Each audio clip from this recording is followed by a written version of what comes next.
continue to, these next 2.5 weeks to clean up. And then you got to go play, and kind of see where you are and what you got to do to move forward. What areas specifically have you noticed DJ's game progress, in the off season as you see him now in this, more game-like scenario? Yeah, I would say the biggest thing is just his creativity. I mean, he's made a lot of plays with his legs in camp. I've told him 3, 4, 5 times, wouldn't have made that play last year, because he's just moving so much better, lots of confidence. So that's the number one thing. He's really done a good job there. And then secondly, his leadership. I mean, he's just been awesome. He has been an awesome leader, not just for the offense, but for the team. He's incredibly well respected. He's worked really, really hard on his timing, his fundamentals, his rhythm. He's not taking sacks. The biggest thing last year, with him was he took too many sacks and he turned the ball over. All right, and we those are two things that we can control. And there was a lot of those things that on him that he could have controlled. You're going to have some misplays. You're going to have a tip ball. You're going to have guys drop a ball. Those are things that aren't necessarily always on him. Receiver runs the wrong route, whatever. But trying to do too much, taking sacks, holding the ball and then turning it over. Those are things we just can't have. And he's done a really, really good job. He's taking care of it. He's creating with his legs. He's not taking sacks, and he's just providing the type of leadership and fire that we need out there. Cleaning up his game, working on the creativity. How much of that do you think is, having a new coordinator that he's sort of exploring a different side of his game under with Coach Streeter? Obviously, he's familiar with him, but it's a slightly different relationship there this year. Yeah, I mean, it's not really any different. I mean, plays are plays. He's still coaching the play. So whether he's been the passing game coordinator, so I mean, he's been intimately involved the whole time. So that really hasn't changed. He's from a coaching standpoint, he may call some things in a little different rhythm, but as far as the teaching and the preparation and the fundamentals, that really hasn't changed. How do you feel like the quarterbacks are doing in terms of their reading the zone read and they're making the right decisions there? Oh, they're doing good. Yeah, very, very few mistakes. I mean, with DJ and Kate, I mean, they're and Hunter. I mean, all three of those guys are really good decision makers, and we haven't been able to get Billy Wiles and Helms as many reps. They've gotten some, but we really mostly have been those three guys, and they're just. I mean, Hunter Johnson, he don't hardly ever miss. I mean, he's a very savvy guy, and DJ's the same way. DJ really sees it. Occasionally he'll have a gray area where you want to you'll kind of coach him through that and say, okay, well, here's how we need to really see it. And then Cade, I mean, he's like on his 3rd or 4th time kind of going through the installation. It's just the game has slowed down for him. He didn't make a lot of mistakes like that. They're really sound in their decision making. So I'm pleased with all that. We're running the football very well. We really focus more on passing game today. And we really have. That's probably been one of the brighter spots for me is our receivers. I mean, we're holding our own, and we don't have that guy back yet, Adam. He's on his way back soon, and EJ's back in practice, but we held him today. He's looking great, but he's got off to a good start, and then had the hematoma thing. So he's back rolling and should be full go starting tomorrow. And then Bo, hopefully he'll be back next week as well. So he's doing great. So we haven't had those 3 guys who are 3 starter guys for us. And the group has still held their own for the most part. So I'm pleased with what we've been able to do and the depth we've been able to create, and certainly getting those 3 guys back in the equation will be a big shot in the arm for us. What do you about the decision to place Dominic Thomas on scholarship and how that maybe was? Well, I mean, he just made it easy. I mean, he made it easy. Hard to find a better back than that kid. He's a really good player. You always see he's low to the ground. He's hard to find. He's different. I mean, he's not going to break a 70-yarder. but he's going to bloody your nose. And, you know, you need all types of things, and he brings something to the room that's just a little unique. I mean, he is big and thick and strong, but he has got really good vision, really good hips, really good change of direction, and got some explosive power.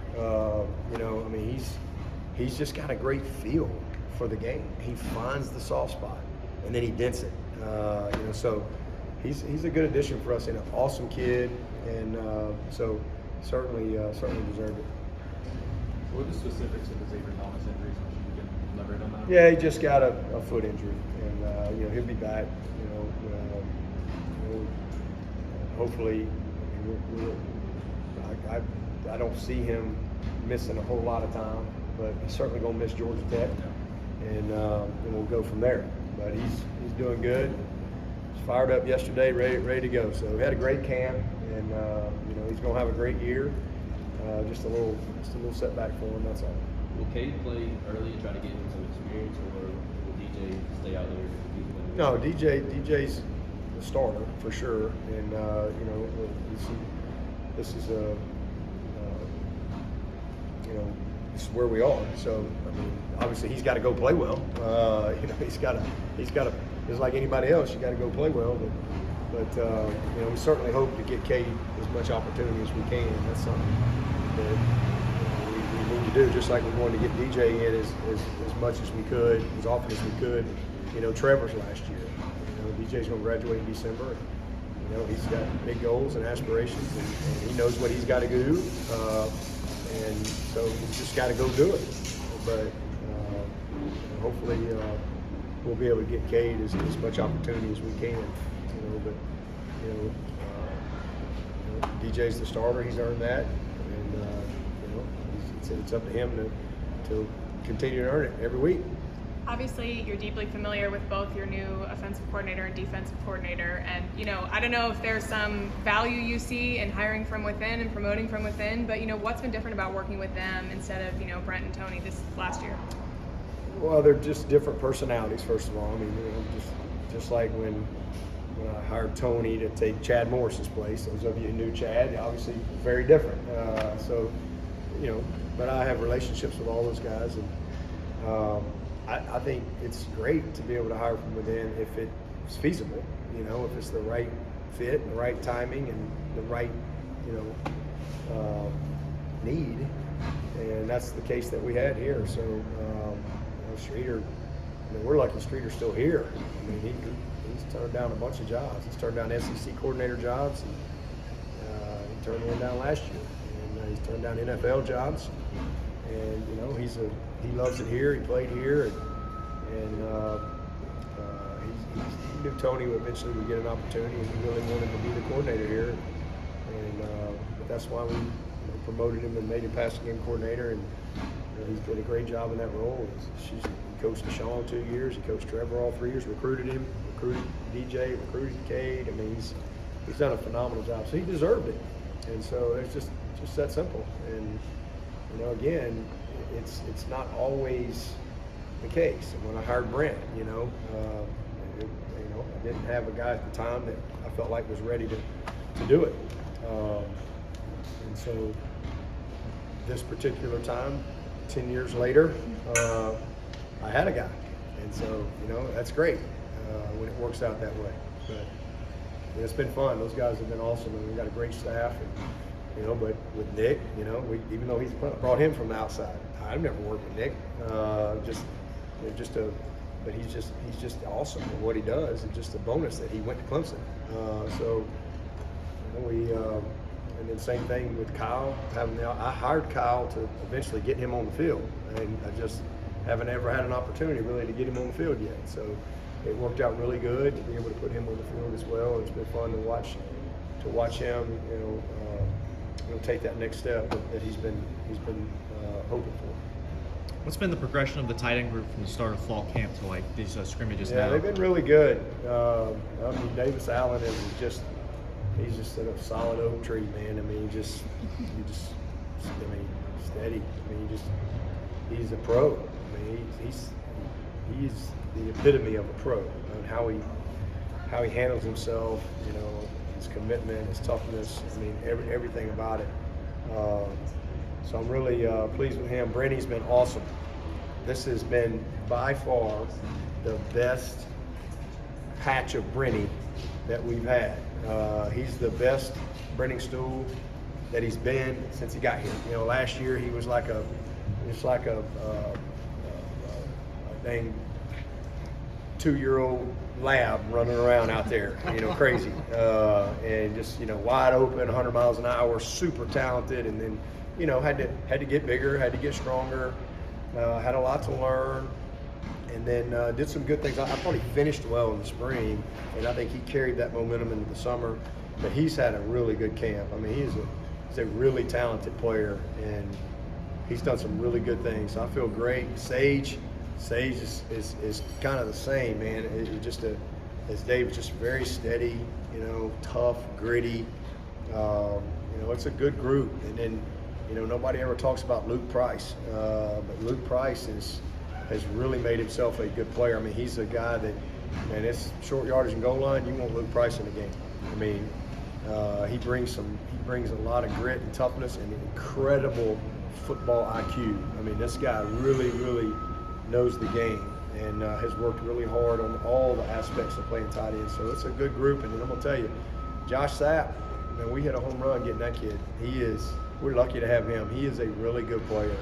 He's made a play every day, and he had a touchdown today to start the scrimmage off. So, you know, he's just a, you know, probably a lot like his dad was. You know, just a diverse, savvy guy. You know, you really study Josh Sapp. He's played everything from quarterback to tight end to receiver to running back to DN to linebacker. He's played a lot of things in his career, and he's a really good basketball player. So he's just a big athlete. This kid's 240 pounds and, you know, really soft hands, and he's hard to tackle. You know, he's still learning, but it's a good group. It's a really good group, and I think they're poised to have a really good year for us. Tyler Venables was talking yesterday about, you know, the emotional toll your dad's at Oklahoma. One say Clemson. I mean, do you have an idea of how hard that decision was going to be for him? What does it say about him? I mean, I thought it was. I'm sure it was hard. I thought he was going to go. I mean, I just kind of assumed. You know, I mean, he and his dad are close, and I say, what are you going to do? And he's like, well, I'm staying. And I'm like, well, awesome. So, you know, I just, you know, I didn't want to assume anything, but I thought emotionally probably it would be. But Brent was, I think Brent was even more excited, you know, that he was staying, because Brent knows what we have here, and he knows the structure, and, you know, they're trying to get that, trying to build that, but you don't do that overnight. And he knows the people in our building and just what all he's exposed to. But, you know, plus T-Bone he's got a lot of friends, you know, on this team. It's a really close team, a close group of guys, and man, he's probably been the most productive guy. I think he had 39 production points in the first scrimmage, and then showed up again today. I mean, he's just really playing well for us. It's good to see him healthy and flying around, and so yeah. I mean, I just assumed maybe that he might be gone just simply because of the emotional situation there, but. No, he said, I'm staying. I said, I'm glad. And Jake's here. You know, Jake's there. Jake's a student coach for us, so really glad Jake's here too. He's been the most productive safety. Yeah, production points. Yeah, And been receiver, really good. With that receiver with Bo and EJ out, anyone that stepped up in particular that caught your eye? I mean, you know, I've been really pleased. I think Speck led us today in catches. He's had a really good camp. It's been awesome to see him be so consistent, practice every day. You know, it's been a long time. I mean, he's just every day, you know, just keeps showing up. Dakari had a nice big play today. You know, Dakari and Bo have a lot of starting experience for us. You know, I'm excited about Cole Turner. Really excited about him. I mean, he's going to be a really good player. Antonio's going to help us. I mean, he made a nice big play today. Will Taylor is just gets better every single day. You know, somebody's asked about Will Taylor today, comparing him to Renfro, and I'm like, well, Renfro spent all fall as a walk-on scout teamer working on his craft, and then he spent all spring. You know, and Will Taylor didn't get any of that. He didn't get a fall. He didn't get a spring. And so he's literally like a true freshman out there. But every day he gets better. You know, and so it's just that we got a really good group, man. I mean,